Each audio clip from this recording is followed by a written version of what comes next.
je dirais que nous avons à nouveau remarqué la volonté, l'engagement du président du CES de contribuer à la sortie de crise et qui nous a fait un certain nombre de propositions que je ne peux pas me permettre de livrer ici. Et les confédérations ont pris acte des propositions qui ont été faites par le président du CES et nous avons convenu de nous retrouver pour l'analyser. Ce qu'on peut retenir, c'est que ces propositions font une petite avancée parce qu'elles sont assorties d'une demande de la part du président du CES adressée aux confédérations que nous sommes. Nous allons étudier ça et nous donnerons la réponse qu'il faut, étant entendu que nous avons profité de la séance également pour demander au président du CES, pour rappeler au président du CES quelles sont les exigences des travailleurs aujourd'hui, quelles sont les exigences des enseignants pour une sortie de crise. Parce que nous devons comprendre, les deux parties qui sont aujourd'hui dans l'impasse doivent comprendre qu'il s'agit de réaliser une paix des braves. Il s'agit de trouver le consensus qui permet à toutes les parties de ne pas perdre la face. Nous devons aller au-delà de nos égos. On a le sentiment aujourd'hui que la question se résume à une question d'ego.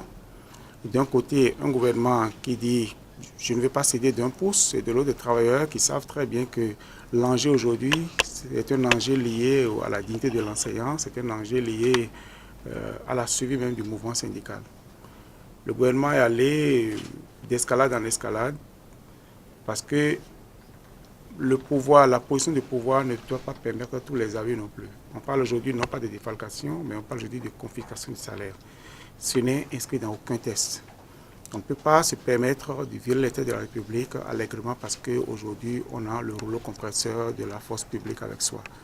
Nous avons saisi l'occasion pour dire au président du CES que notre volonté permanente, notre main tendue constante pour trouver la meilleure porte de sortie possible de cette crise semble ne pas être bien traitée par le gouvernement, par les actes que le gouvernement pose. Et si le président peut obtenir déjà qu'il y ait un changement de discours, qu'il y ait un changement d'attitude, un changement de comportement de la part du gouvernement qui peuvent augurer, lesquels changements peuvent augurer éventuellement d'une bonne discussion si nous arrivons à nous rencontrer effectivement. Cela permettrait d'amener déjà, de préparer le dégel que nous souhaitons tous. Donc cette séance que nous avons avec le président n'est pas une séance, disons, complètement nouvelle par rapport aux deux premières que nous avons eues, mais elle a l'avantage de poser clairement ce que le président souhaite et ce qu'il attend de nous pour que nous puissions aider, pour que nous puissions pousser sa médiation dans le sens d'atteindre les objectifs qu'il s'est fixés. Je comprends que le camarade Dovonou, qui est secrétaire général de la CSP, a répondu, comme nous avons répondu présent. Nous sommes donc retrouvés ici. Vous savez, ce n'est pas en plein cœur de combat, ce n'est pas au front que l'on fait un certain nombre de déballages. On finit la guerre, on finit le combat, et après on se retrouve pour planter les plaies et pour discuter, pour faire la critique et l'autocritique que nous sommes obligés de faire aujourd'hui, parce qu'au-delà de tout, nous devons éviter, à travers cette grève-là, cette situation de crise, nous devons éviter de fragiliser le mouvement syndical. Et les divisions ne sont pas bonnes pour nous. Il peut y avoir des écarts, il peut y avoir des comportements.